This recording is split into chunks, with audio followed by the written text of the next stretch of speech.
성령께서 역사하여 주셔서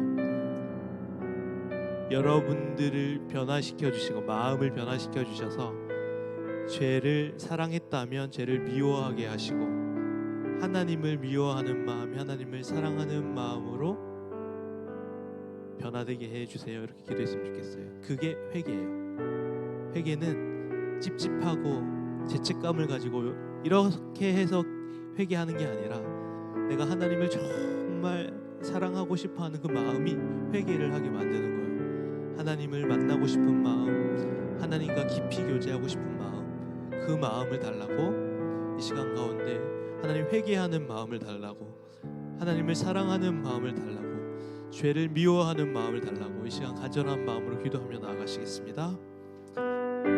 성령 하나님, 우리의 예배 가운데 역사하여 주시고 다스려 주옵소서. 우리 친구들의 마음에 찾아가 주셔서 죄를 사랑했던 우리들의 마음이 죄를 미워하는 마음으로 바뀌게 하시고 하나님을 미워하는 마음이 하나님을 사랑하는 마음으로 변화되게 하여 주옵소서. 그래서 이 시간 가운데 주님과 깊이 교제할 수 있는 이 시간이 되게 하여 주옵소서. 하나님의 임재를 구하며 성령의 충만하심을 구하며 기도하며 나아갑니다. 하나님 아버지, 우리 고등부 예배를 통해 성령으로 임재하여 주시고 이 예배 가운데 우리의 마음을 변화시켜 하나님의 향한 뜨거운 마음이 일어날 수 있도록 주께서 인도하여 주시고 다스려 주옵소서. 하나님 아버지 도와 주옵소서. 하나님 아버지 인도하여 주옵소서. 하나님 아버지 도와 주옵소서. 우리 한 가지 더 기도할게요. 여러분, 우리가 자연의 아름다운 것들을 눈으로 볼 수 있고 냄새를, 향기를 맡을 수가 있고 또 만져볼 수도 있고 우리가 그것을 느낄 수 있듯이 하나님께서 우리의 영혼을 통해 이 예배를 통해서 하나님을 느낄 수 있도록 해주시는 하나님의 영광을 이곳 가운데 부어주세요. 찬양할 때에, 말씀할 때에 하나님의 영광이 예배 가운데 그 영광의 빛이 확 쏟아질 때 그것을 느끼고 경험하고 누렸으면 좋겠어요. 여러분들이 눈으로 보고 손으로 만지고 코로 냄새를 맡고 귀로 듣듯이 하나님의 영광을 그렇게 누렸으면 좋겠어요. 하나님, 내가 그 하나님을 느끼기 원합니다. 하나님의 영광을 보기 원합니다. 하나님의 음성을 듣기 원합니다. 그 하나님을 즐거워하기 원합니다. 이 시간 가운데 다시 한 번 더 예배를 위해 기도하며 나아가시겠습니다. 기도하겠습니다. 하나님 아버지, 주님의 영광의 빛을 비추어 주옵소서. 우리 친구들의 마음 가운데 하나님의 영광의 빛을 비춰 주옵소서. 그래서 우리 마음에 있는 어둠의 것들이 떠나가게 하여 주시고 죽어 있었던 영적인 감각들이 살아나 하나님을 보고 하나님을 듣고 하나님을 즐거워하고 하나님을 느낄 수 있는 이 시간이 되게 하여 주옵소서. 성령 하나님, 이 시간 가운데 충만하게 역사하여 주옵소서. 성령으로 교통하여 주옵소서. 그래서 하나님을 보고 하나님을 경험하고 하나님을 누리고 하나님을 기뻐하는 예배가 되게 하여 주옵소서. 그래서 하나님, 이 세상의 고통과 괴로움과 슬픔과 나의 모든 무거운 짐들을 주님 앞에 내어놓고 그 영광 앞에, 찬란한 영광의 빛 앞에 하나님 아버지, 우리가 즐거워하며 기뻐할 수 있는 예배가 되게 하여 주옵소서. 예배 가운데 자유함을 허락하여 주옵소서. 예배 가운데 주님의 능력을 부어 주옵소서. 하나님 아버지 도와 주옵소서. 하나님 아버지, 우리의 마음을 바꿔 주옵소서. 내 안에 죄를 사랑하는 마음이 너무나 많습니다. 이 시간 성령으로 역사하여 주셔서 죄를 사랑하는 마음이 하나님을 사랑하는 마음으로 바뀌어질 수 있도록, 하나님을 미워하는 마음이 하나님을 사랑하는 마음으로 바꿔질 수 있도록 주께서 인도하여 주옵소서. 주님, 우리에게 영혼을 주셨고 하나님의 영광을 알 수 있는 감각을 허락하여 주셨으니 하나님의 영광의 빛을 보고 하나님의 음성을 듣고 하나님과 만나 깊이 교제하는 이 시간이 되게 하여 주옵소서. 예수 그리스도의 이름으로 기도합니다. 아멘. 우리 시간에 사도신경 고백할 텐데 자리에서 잠깐 일어날까요? 오늘 좀 사도신경을 세번역 성경으로 할 건데 질문과 답의 형식으로 할 거예요. 이렇게 하는 이유는 뭐냐면 이 사도신경을 우리가 너무 주절주절 주문해 오듯이 했잖아요. 그게 아니라 정말 나의 신앙 고백, 믿음 고백 할 수 있도록 여러분들과 함께 이걸 사도신경 고백할 텐데 빨리 하지 않아도 돼요. 천천히 해도 되고요. 우리가 손을 이렇게 들고 하나님 앞에 믿음으로 고백을 했으면 좋겠어요. 우리 손을 얹고 사도신경 한번 고백해 볼까요? 우리 사도신경 띄워주시겠습니까? 제가 질문하면 여러분들이 답해 주시면 돼요. 우리 천천히 해도 돼요. 자, 여러분은 아버지 하나님을 믿습니까?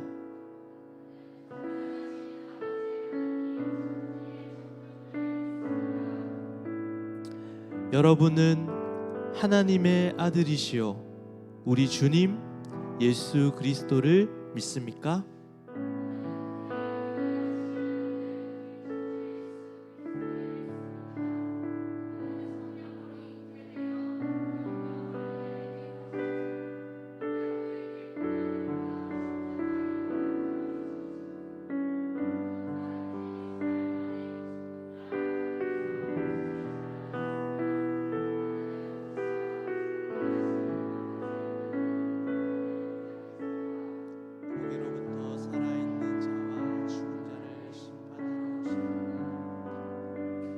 여러분은 성령을 믿습니까?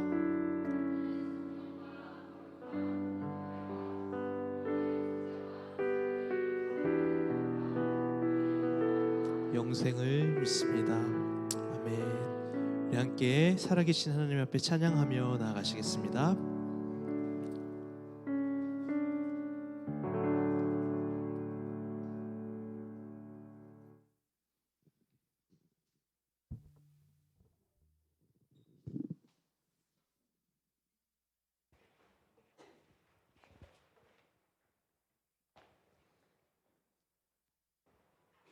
우리 다 함께 찬양합시다.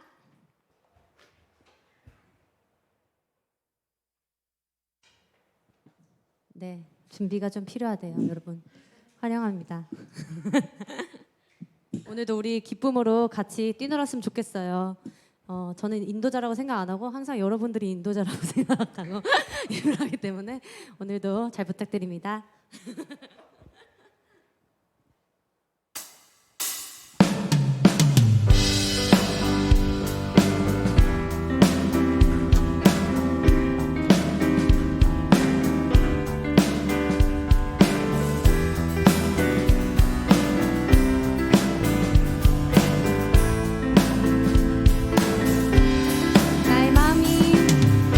나의 마음이 하늘 향하네. 아버지 주님 나라에 내 모든 근심 내려놓고 고개 들어 주 바라보네. 지금 이곳에 주님 계시네. 그 크신 팔로 날 안아주시네. 내 맘에 오신 주의 사랑 내 주 예수 찬양하리라. 모두 찬양 주 찬양 그 사랑 기뻐 노래하네. 내 삶 속에 찾아오신 주 놀라운 사랑 크신 주 다 함께 소리 높여 찬양.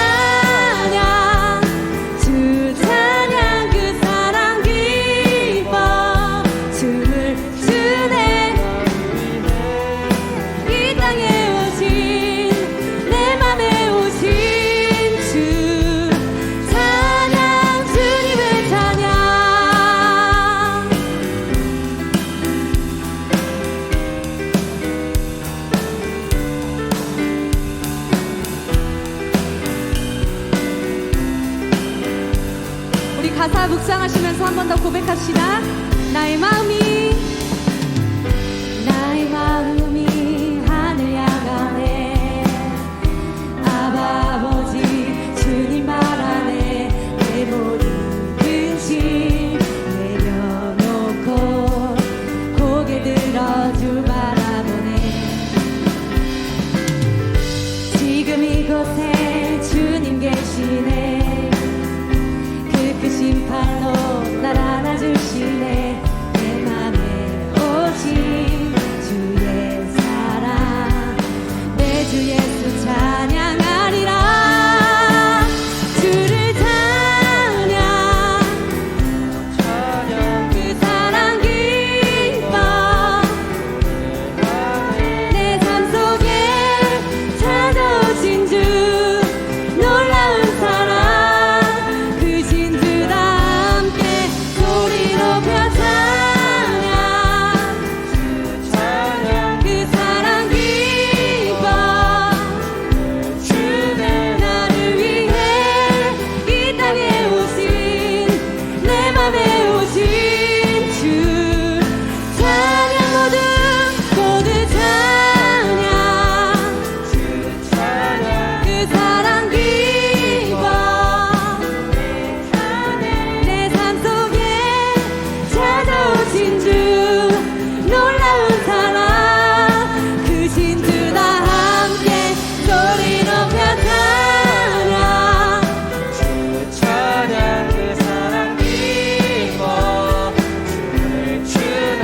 나를 위해 이 땅에 오신 내 맘에 오신 주 찬양 주님의 찬양.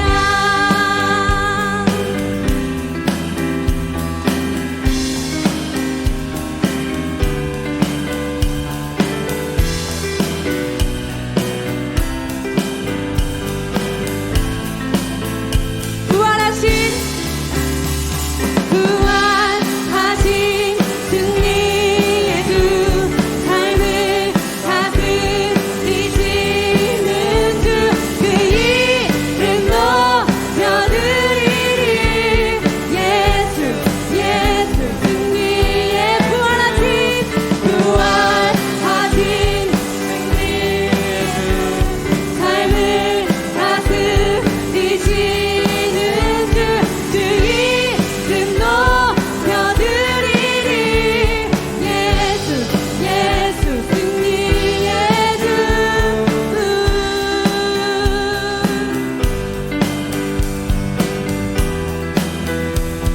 우리 크신 사랑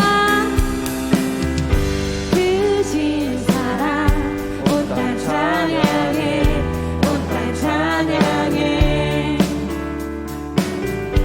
희망 없는 우리를 위해 찾아오신 주 주님만이 내 길 대신에 주님만이 내 길 대신에 부활하신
십자가를 참으신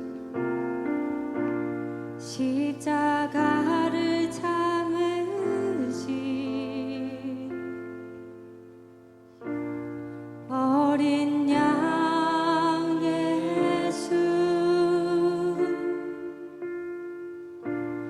내 죄 씻어주시고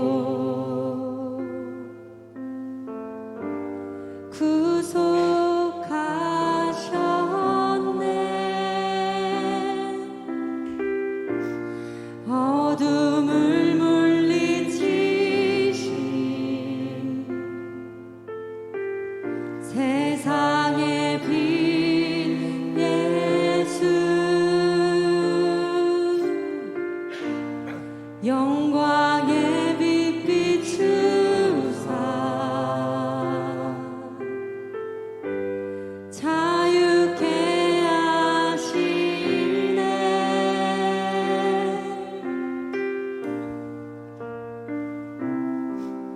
예수 하나님의 완전한 사랑 예수 하나님의 값없는 은혜 예수 하나님의 놀라운 지혜 아름다운 그 이름 예수 십자가를 참으신 십자가를 참으신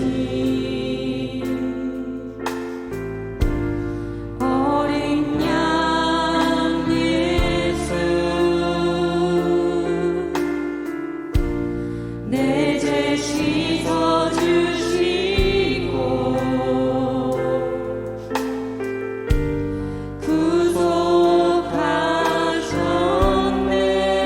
구속하셨네 어둠을 물리치신 세상의 빛 예수 영광의 빛 비추사 자유케 하시네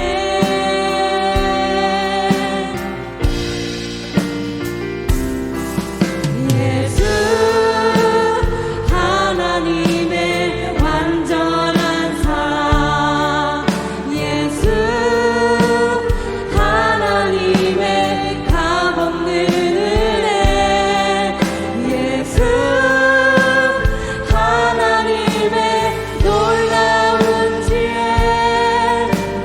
아름다운 그 이름 예수 예수 하나님의 완전한 사랑 예수 하나님의 값없는 은혜 예수 하나님의 놀라운 지혜 아름다운 그 이름 예수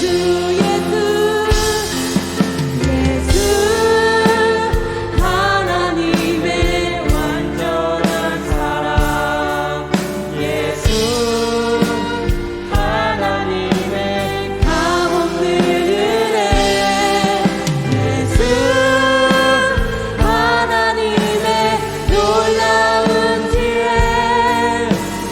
아름다운 그 이름 예수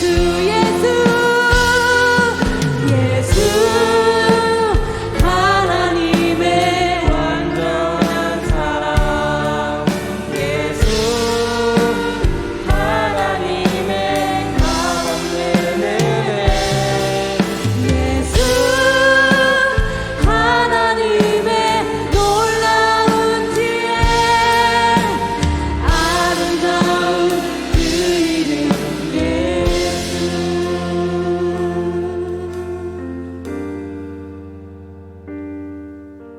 주 같은 분 없네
우리의 찬양을 받아 주시옵소서.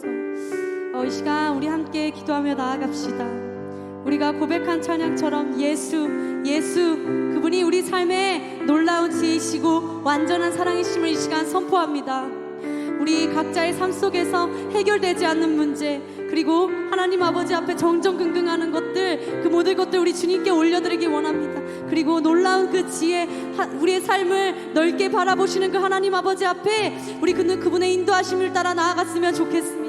우리 이 시간 여러분 안에 각자의 고민들 가지고 계시죠? 해결되지 않는 문제들이 있으시죠? 우리 그거 하나님 아버지 앞에 이 시간 올려드립시다. 그리고 주님 앞에 아버지께서 인도하심 따라 나아가길 원한다고 우리 함께 고백하며 나아갑시다. 기도하시겠습니다. 주님,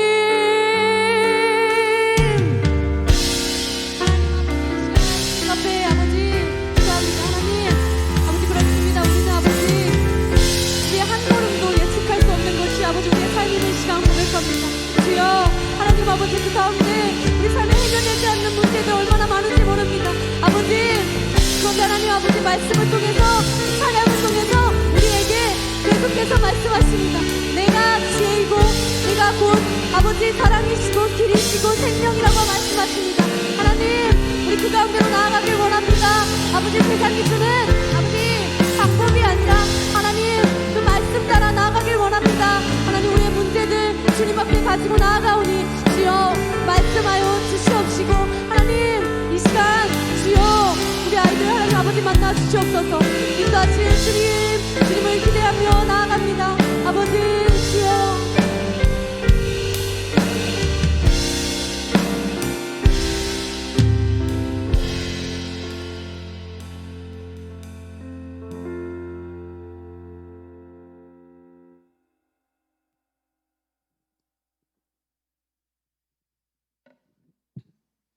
하나님, 오늘도 이 예배 자리에 저희를 인도해 주셔서 감사합니다.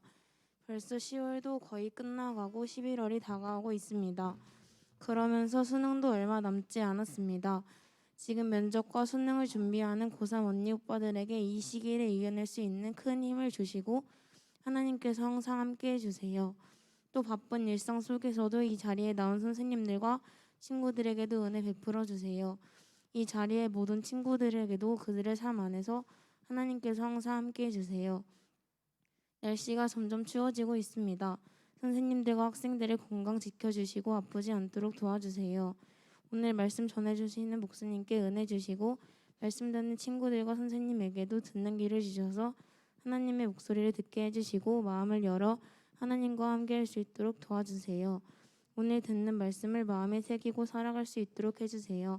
예수님의 이름으로 기도드렸습니다. 아멘.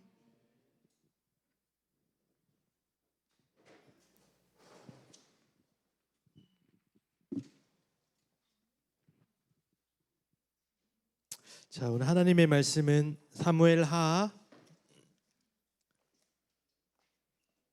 20장 16절에서 22절까지 읽을게요. 사무엘하 20장 16절에서 22절까지의 말씀입니다. 사무엘하 20장 16절에서 22절까지의 말씀. 저와 여러분들 한 절씩 우리 교독하시겠습니다. 16절에서 22절까지예요. 저부터 읽을게요. 그 성읍에서 지혜로운 여인 한 사람이 외쳐 이르되 들을지어다 들을지어다 청하건대 너희는 요압에게 이르기를 이리로 가까이 오라 내가 내게 말하려 하노라 한다 하라.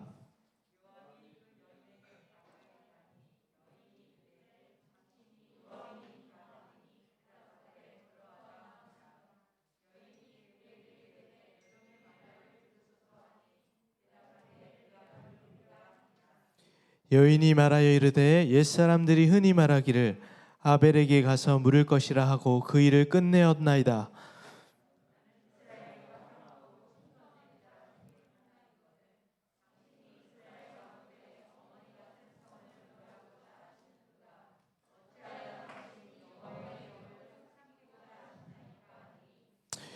요압이 대답하여 이르되 결코 그렇지 아니하다. 결단코 그렇지 아니하다. 삼키거나 멸하거나 하려 함이 아니니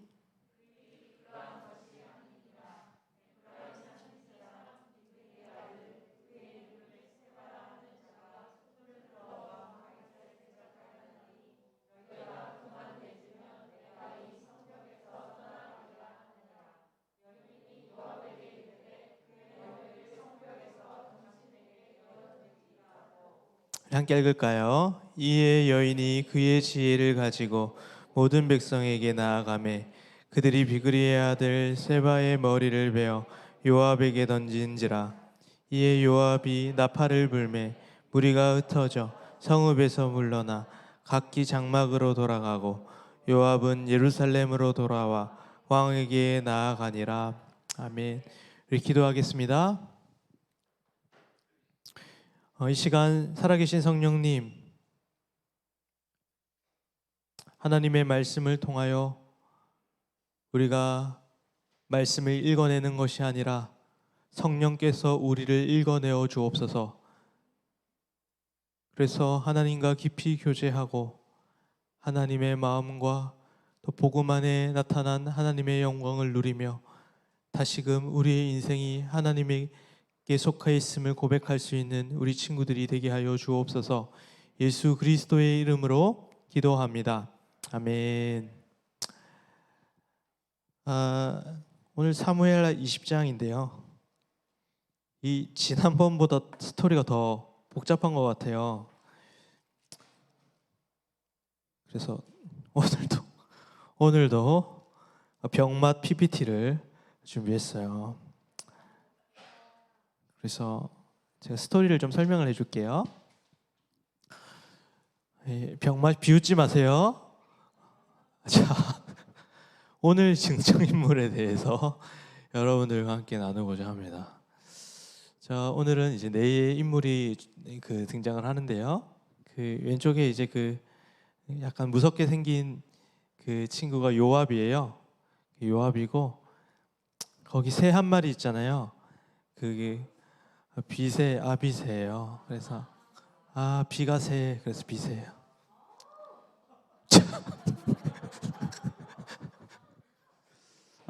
그다음에 이제 아마사가 있고 세바가 있고 이제 오늘 지혜로운 여인이, 저는 이제 목사님이 오늘 주인공을 지혜로운 여인이라고 봤는데 스토리를 좀 설명을 할게요. 이제 사울 왕의 시대가 끝나가요. 그래 이제 다시 다윗 왕의 시대가 탁 등장을 했는데 여전히 이제 우리도 그렇죠. 우리도 일본의 식민지에서 벗어나도 그 일본의 앞잡이 노릇을 하던 세력들이 남아 있었잖아요. 그것처럼 이때 당시에 사울의 왕국이 몰락을 했음에도 불구하고 이제 아직까지도 사울 왕의 세력들이 조금 남아 있었어요. 그래서 다윗은 그 사울 세력들을 처벌하지 않고 때리지 않고 칼로 쑤시지 않고 포용했어요. 착하죠, 다윗은 포용했다고요. 그래서 다 이렇게 일일이 다 포용을 하는데 포용 정책을 폈는데 그 포용 정책을 펼침에도 불구하고 반항하는 놈들이 있었어요. 그게 누구냐면 저기 세바예요. 세바. 말 안 듣게 생겼죠. 세바가 얘가 반란을 일으키고자 이제 반란군을 일으켜 가지고 다윗에게서 떨어져 나갔어요. 첫 번째 세바가 떨어져 나갔어요. 그래서 이제 다윗이 저 세바를 처리하기 위해서 저기 있는 아마사라는 장군을 이제 저기 세바를 정벌하는데 대장으로 삼은 거예요. 그래서 저 아마사가 병사들을 많이 모았는데 제가 보는데 저 아마사가 약간 눈치가 없어요. 저 아마사가 그 사울 왕의 세력이었었거든요, 예전에. 그러면 다윗이 그런 지령을 내렸을 때 빨리빨리 움직여야 되잖아요. 근데 얘가 아마사가 한참 동안 걸리는 거예요. 이게 3일 동안 준비해라 그랬는데 5일이 지나도 안 나오는 거예요. 그리고 다윗 왕이 의심이 되는 거지. 아마사 저 인간이 반란하려고 그런 거 아닌가? 그래서 자기의 충신 중에 한 명이었던 아비새를 야 아비새 네가 한번 가봐라. 그래가지고 아비새가 아마사를 만나요. 근데 이제 아비새의 형님이 있는데 어렵죠. 벌써 복잡하죠. 이 아비새의 형님이 저기 이제 그 근육질 남자 요압이에요. 무섭게 생겼죠. 요압이 저 아비새의 형님이었는데 이 요압은 아주 거친 사람이었어요. 이게 수단과 방법을 가리지 않아요. 자기의 유익을 위해서는 수단과 방법을 가리지 않아요.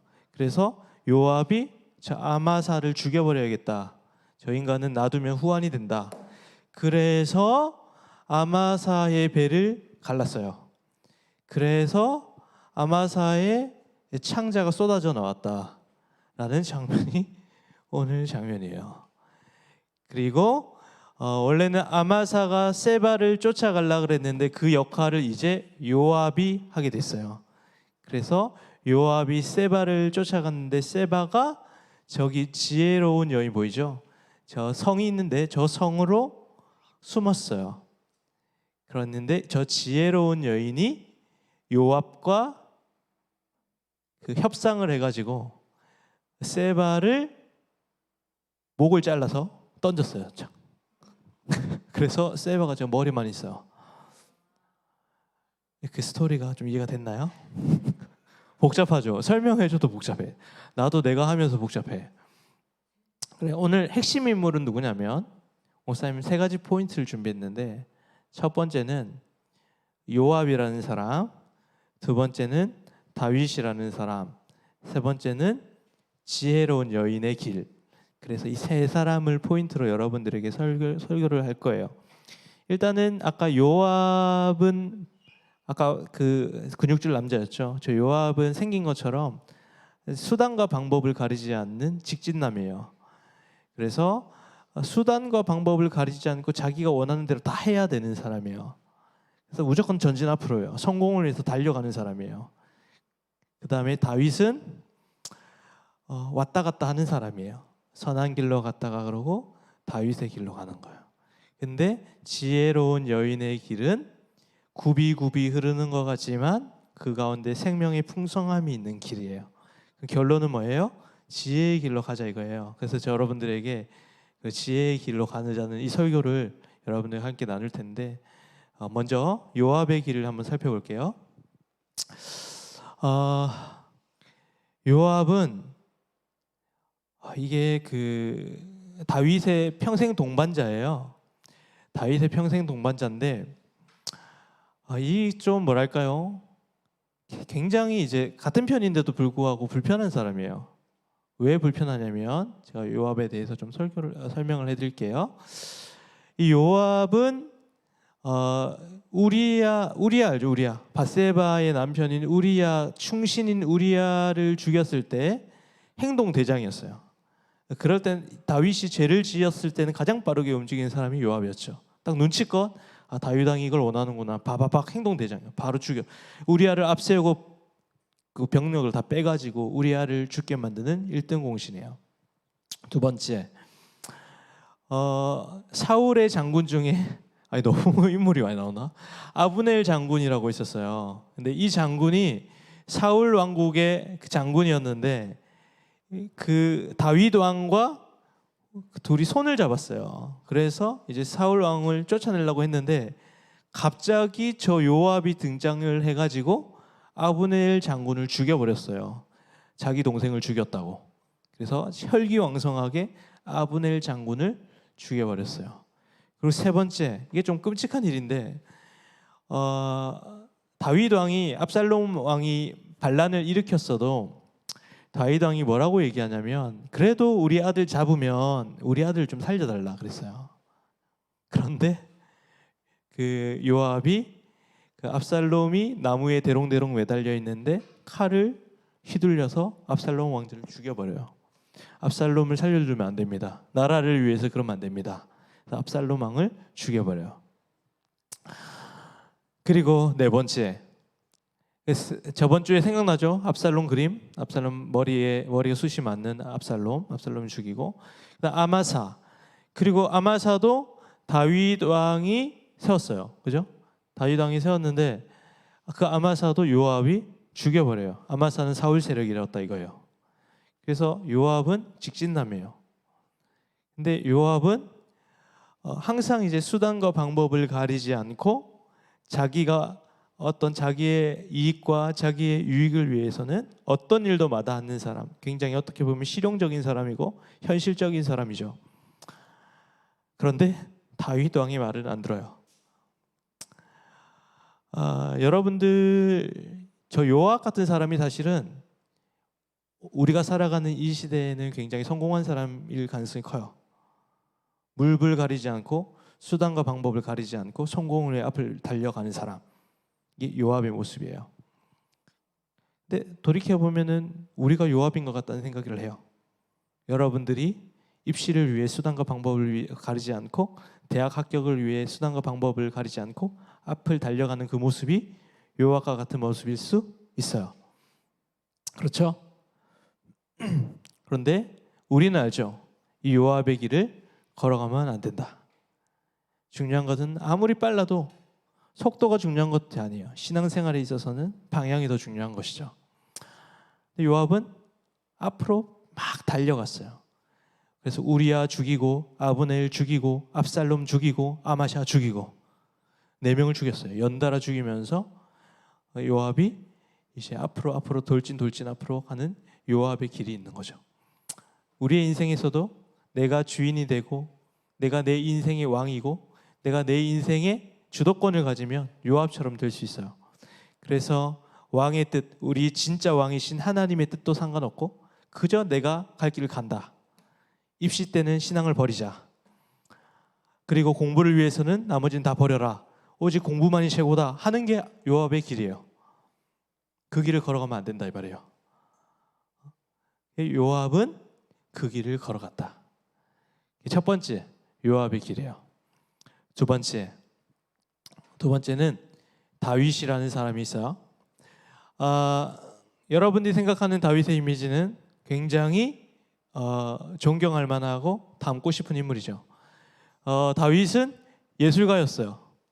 다윗은 시를 잘 썼고 음악을 잘 다뤘어요. 얘는 하프를 가지고 하프 연주도 했고 시편 23편 여호와는 나의 목자시니 쓴 사람이 다윗이에요.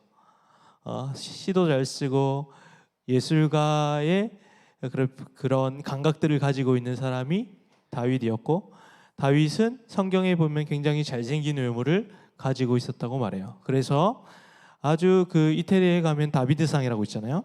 그 다비드상이 결국 그 다윗이 완벽한 인간으로서 이렇게 만들어낸 그런 모습이죠. 잘생긴 외모. 다윗은 골리앗을 쓰러뜨린 탁월한 장군이었고 수많은 전쟁터의 승리를 이끈 전략가였어요. 그리고 이 다윗 왕은 이스라엘을 건국한 왕이었어요. 그리고 저기 이스라엘 그 국기에 있는 별이 다윗 별이에요. 다윗이 아주 위대한 인물로 추앙받는 사람이죠. 그리고 다윗은 바지가 벗겨질 정도로 춤을 추었던 참된 예배자였어요. 여기까지 보면은 우리 다윗을 본받을 만하죠. 다윗의 길을 걸어가야 되죠. 그런데 거기서 끝이 아니에요. 다윗은 두 얼굴을 가지고 있어요. 다윗은 충신 우리아를 살인했고 다윗은 밧세바를 간음했고 그리고 오늘 충격적인 말씀이 나와요. 20장 3절에 보면 다윗이 후궁 10명을 잡아 별실에 가두고 먹을 것만 주고 그들이 죽는 날까지 갇혀서 생갑으로 지내라. 한 10명을 죽을 때까지 감옥에 가둬놓고 살게 한 거예요. 이게 다윗의 양면 얼굴이에요. 또 압살롬, 자신의 아들을 늘 방관하던 따뜻하게 맞아주지 않았던 아버지였죠. 그리고 하나님을 무시해서 인구조사를 해서 나중에 벌을 받는 인물이기도 해요. 이게 우리가 그토록 성경의 모든 인물을 통틀어서 가장 위대한 사람이 다윗인데 다윗의 모습이 이래요. 그러니까 인간에게 있는 이 두 얼굴을 통해서 우리는 아, 다윗을 따라가면 안 되구나. 어떤 한 인물이나 인간을 따라가서는 안 되구나. 그 길을 따라가서는 안 되구나. 라는 것을 알게 되는 거야. 여러분들 생각할 때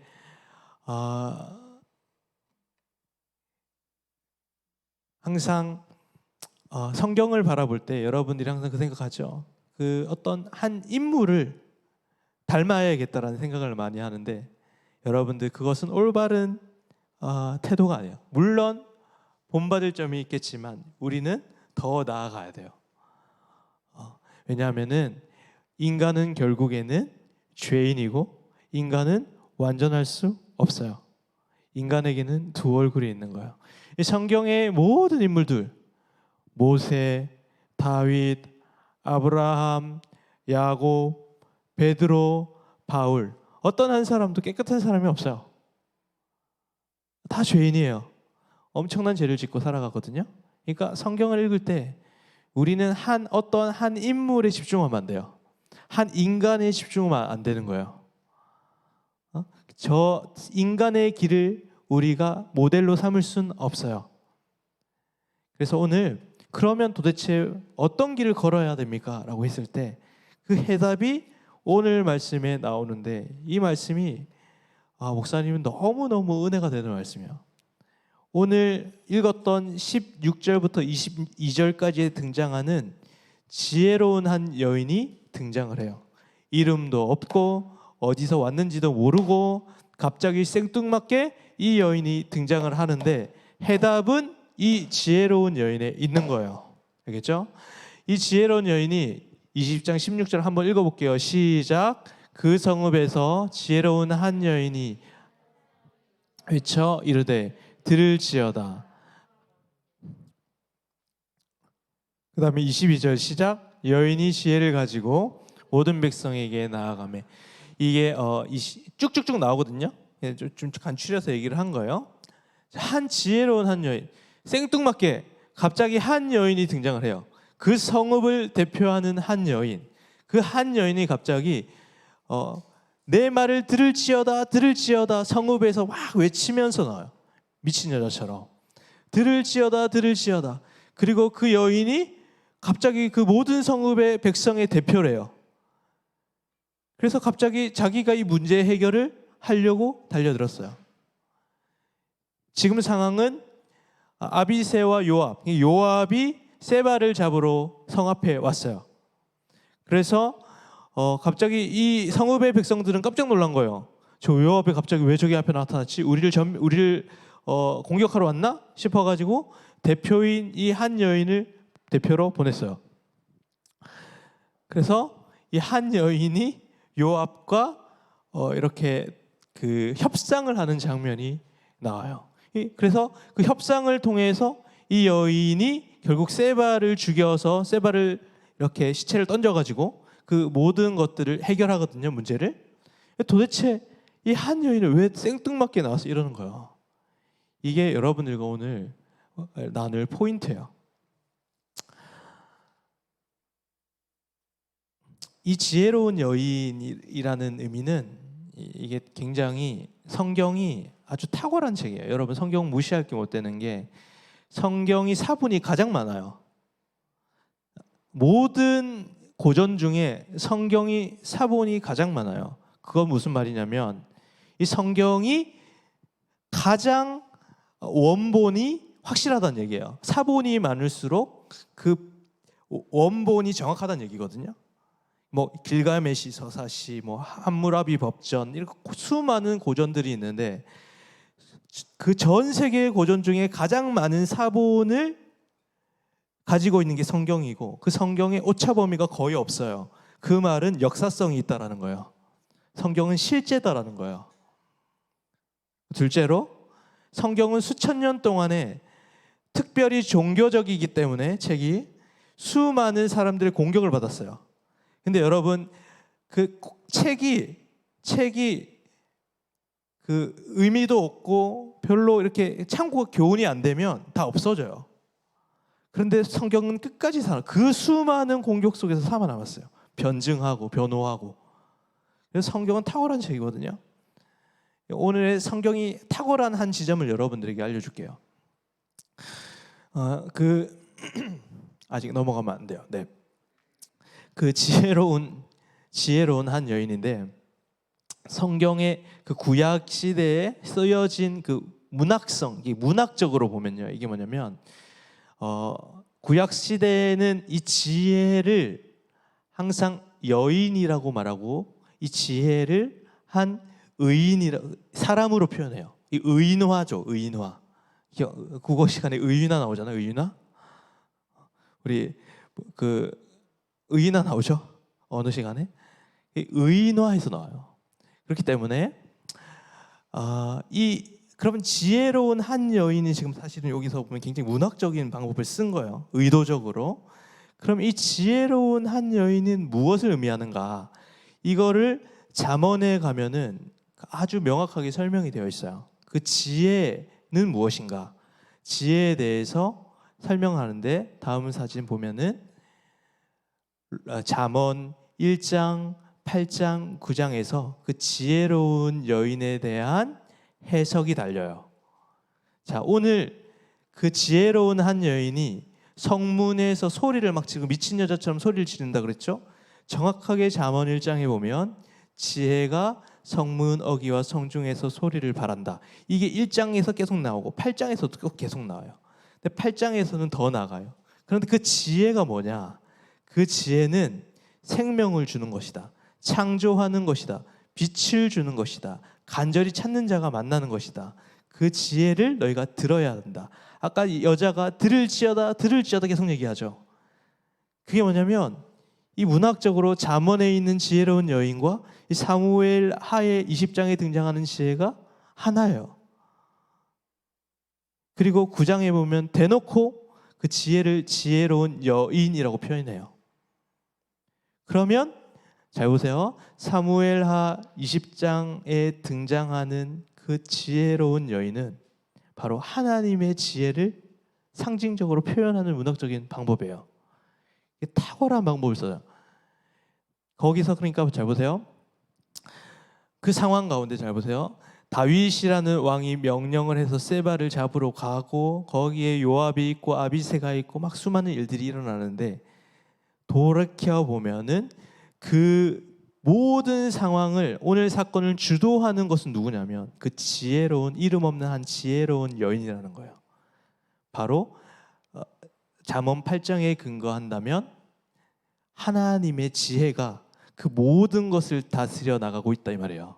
여러분 하나님의 지혜가 모든 것을 다스려 나가요. 하나님의 지혜가 이 모든 세상을 창조했고 하나님의 지혜가 생명을 우리에게 주었고 이 모든 하나님의 지혜가 이 모든 것들을 이끌어 나가는 거예요. 그게 하나님의 지혜인데 그 지혜가 뭐라고 표현되어 있느냐? 지혜로운 여인. 그리고 그 지혜를 의인화해서 표현하고 있다는 거예요. 그 성읍의 그 모든 백성들을 구원한 것은 한 여자라기보다는 문학적으로 보면은 하나님의 지혜가 그 성읍을 살린 거예요. 하나님의 지혜가 그 배신자를 처단한 거고요. 이게 성경의 탁월한 지점인데, 그러면 하나님의 지혜가 구체적으로 뭐냐 이거요. 너무 추상적이잖아요, 하나님의 지혜. 그게 고린도전서에 탁월하게 나와 있어요. 고린도전서 1장 다음 사진 보면 고린도전서 1장 24절에 자, 뭐가 하나님의 지혜라고 하냐면 그리스도가 하나님의 지혜라는 거예요. 그 하나님의 지혜가 눈에 보이지 않는 하나님의 지혜가 이제 예수 그리스도의 삶과 생애를 통해서 드러나게 된 거예요. 그러니까 한 여인이 지혜를 소유하자 그 성읍을 살렸잖아요. 그죠? 그래서 전쟁에서 승리하게 했어요. 마찬가지예요. 여러분들의 위기, 여러분들의 아픔, 여러분들의 상처, 여러분들의 상황 가운데 여러분들은 그 지혜가 필요해요. 여인에게 있었던 그 지혜가 필요한데 그 지혜가 뭐냐 이 말이에요. 그 지혜가 뭐다? 예수 그리스도다 이 말이에요.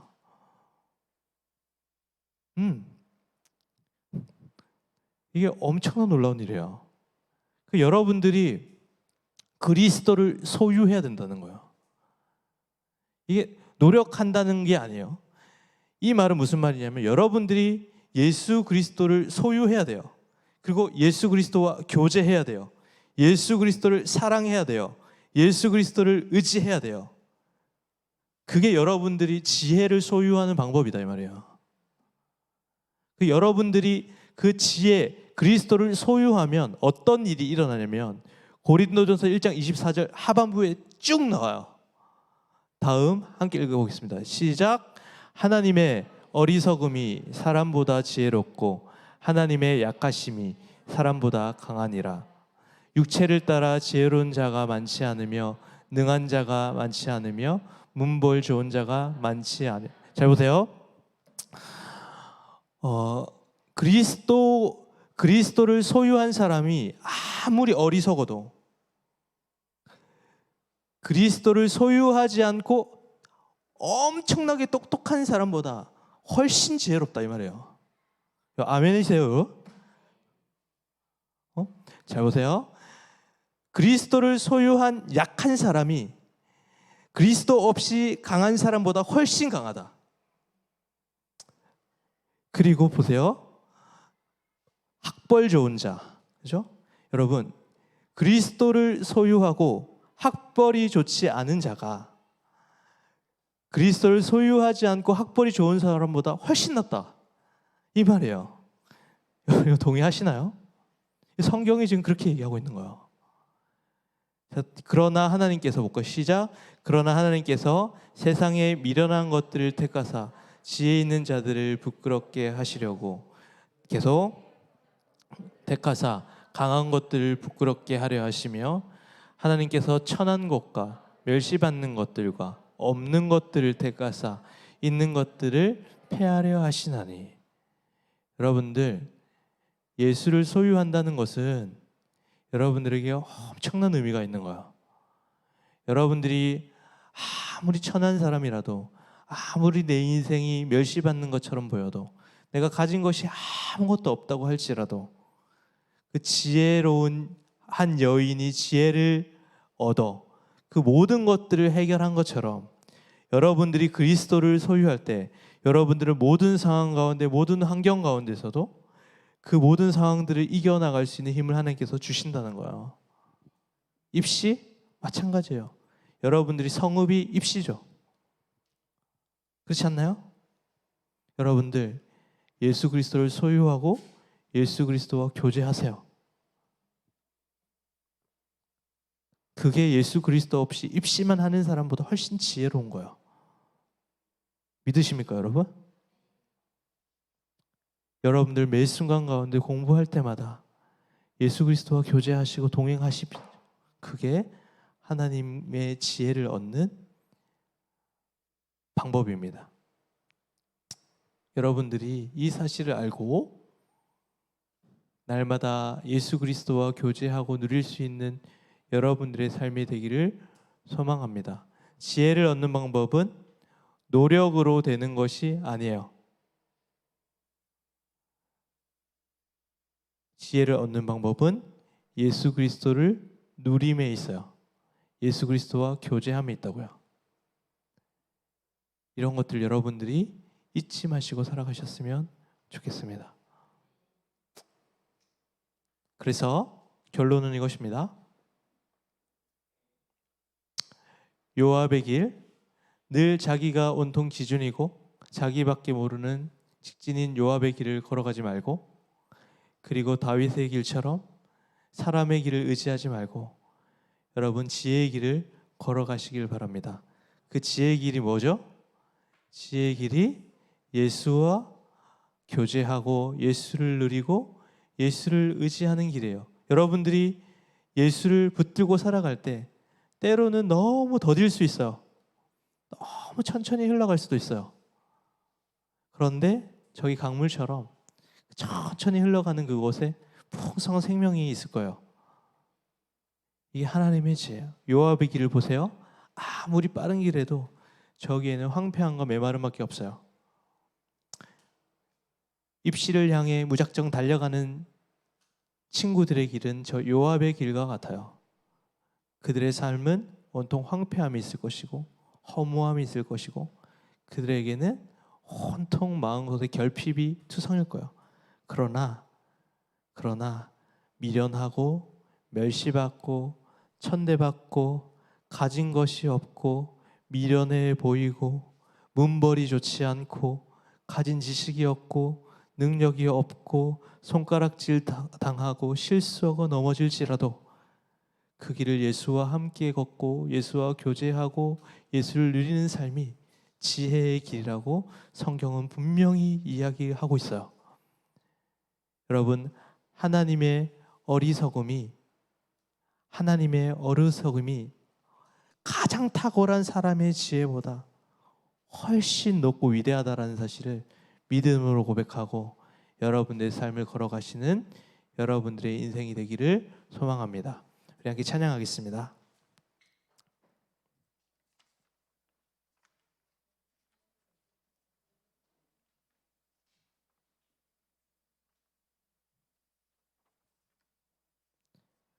십자가를 참으신 우리 함께 더 찬양하겠습니다.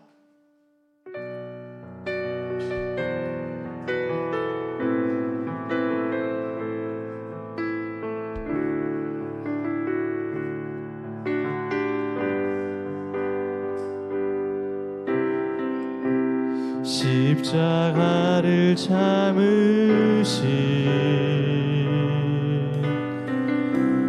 어린 양 예수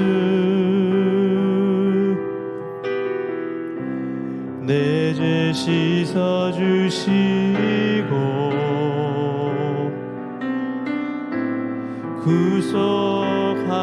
구속하셨네. 어둠을 물리치신 세상의 빛 예수 영광의 빛 비추사 자유케 하오. 자리에 일어나서 함께 찬양하겠습니다. 예수 하나님의 완전한 사랑,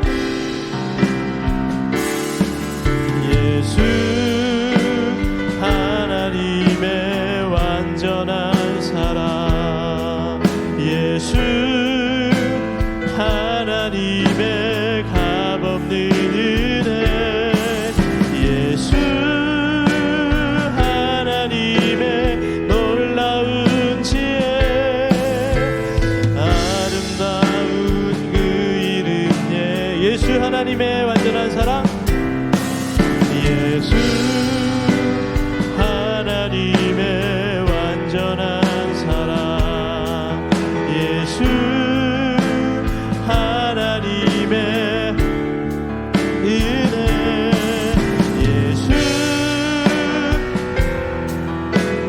놀라운 지혜. 다시 한 번 더 예수 하나님의 놀라운 지혜, 예수 하나님의 완전한 사랑, 하나님의 완전한 사랑, 예수 하나님의 은혜, 예수 놀라운 지혜, 아름다운 그 이름 예수.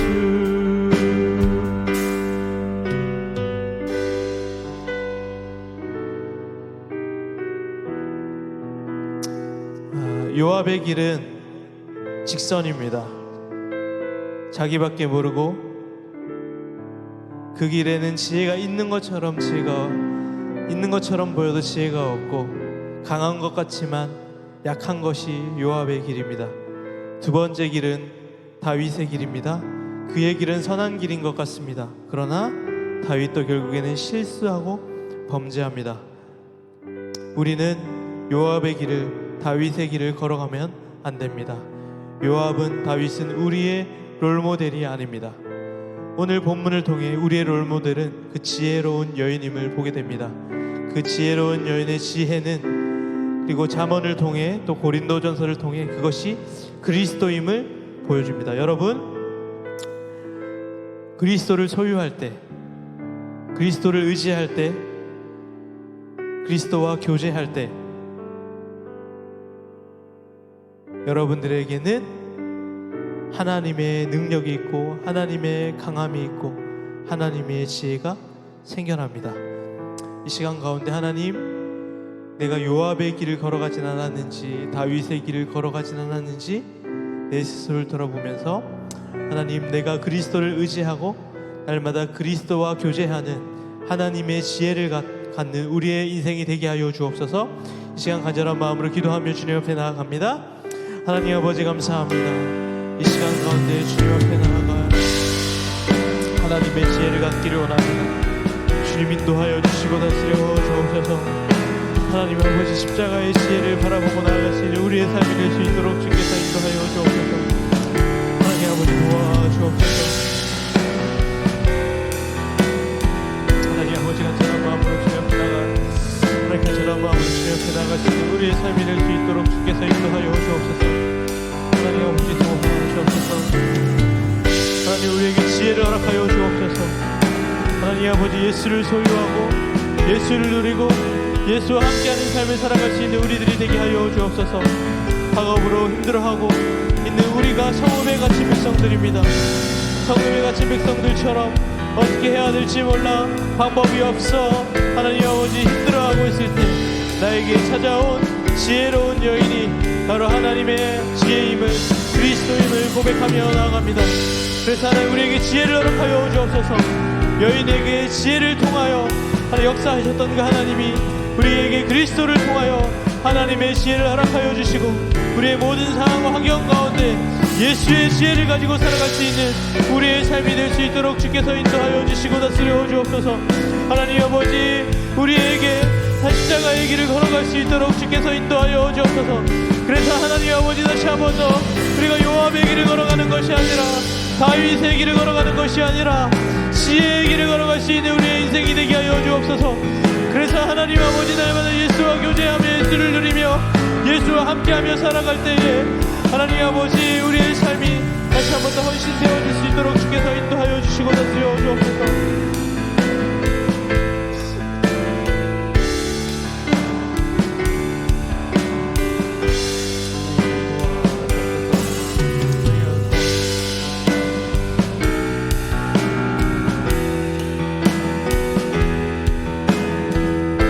하나님 간절한 마음으로 그 앞에 기도하나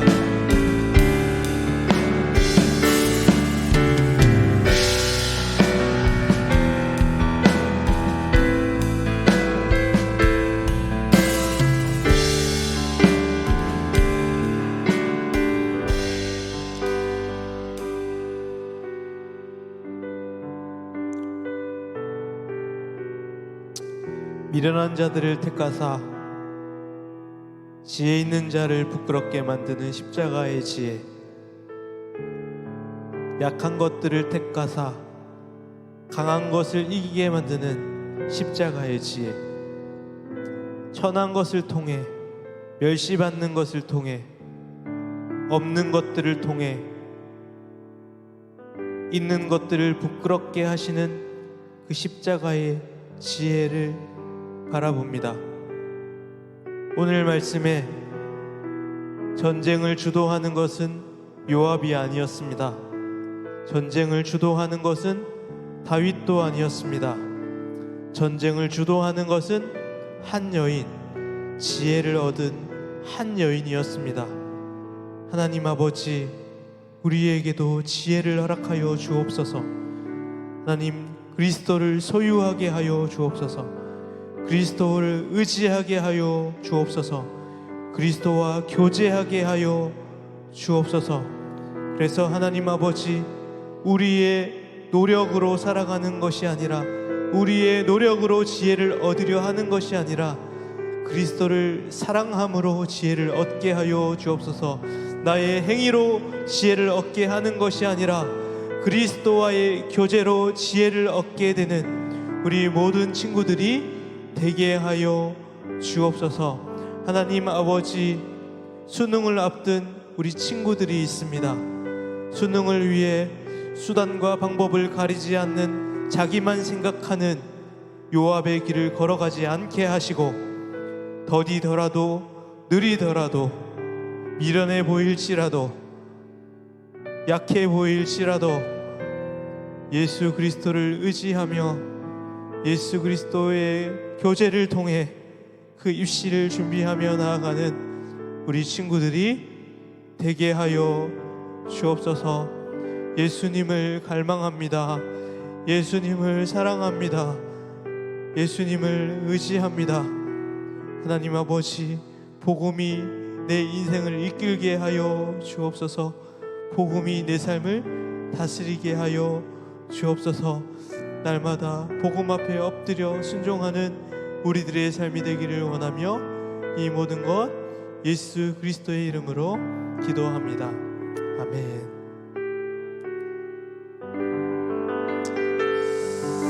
아멘.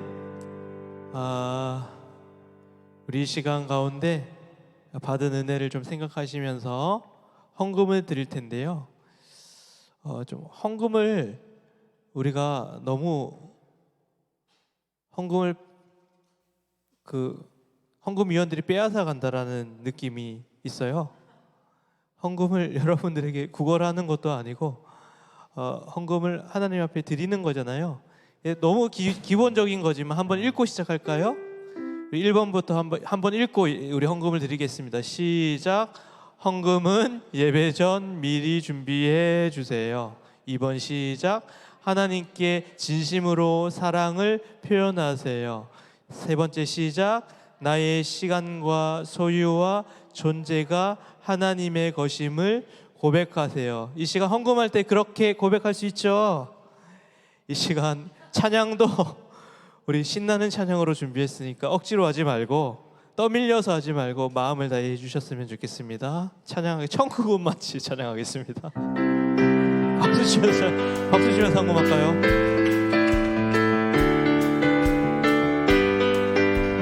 하나 둘 셋. 천국은 마치 밭에 감추인 보아 밭 속에 묻힌 아무도 모르는 보석.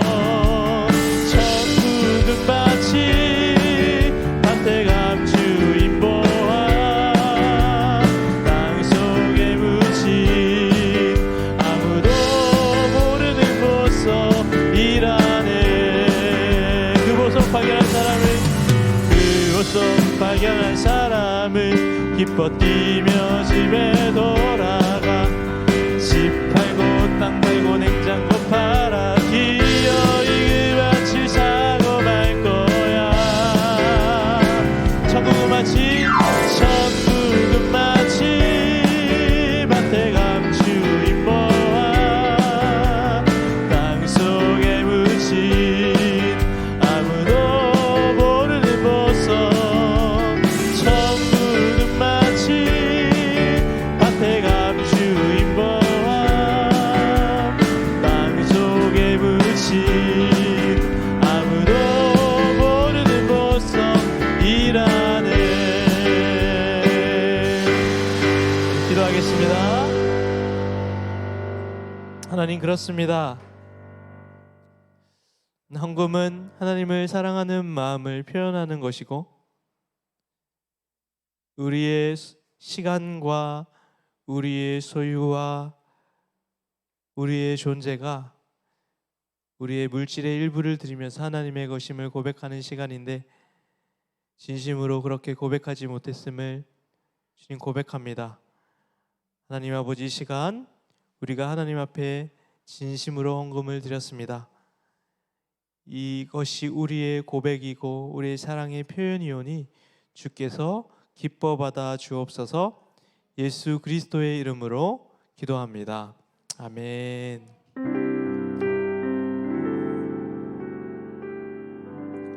지금은 주 예수 그리스도의 은혜와 하나님의 사랑과 성령의 교통하심이 요압의 길도 아니요 다윗의 길도 아니요 지혜로운 여인의 길을 걸어가기를 원하는 이곳에 모인 모든 선생님들과 친구들의 머리 위에 이제부터 영원까지 함께하기를 간절히 축원하옵나이다. 아멘. 하나님 앞에 박수 올려드리겠습니다.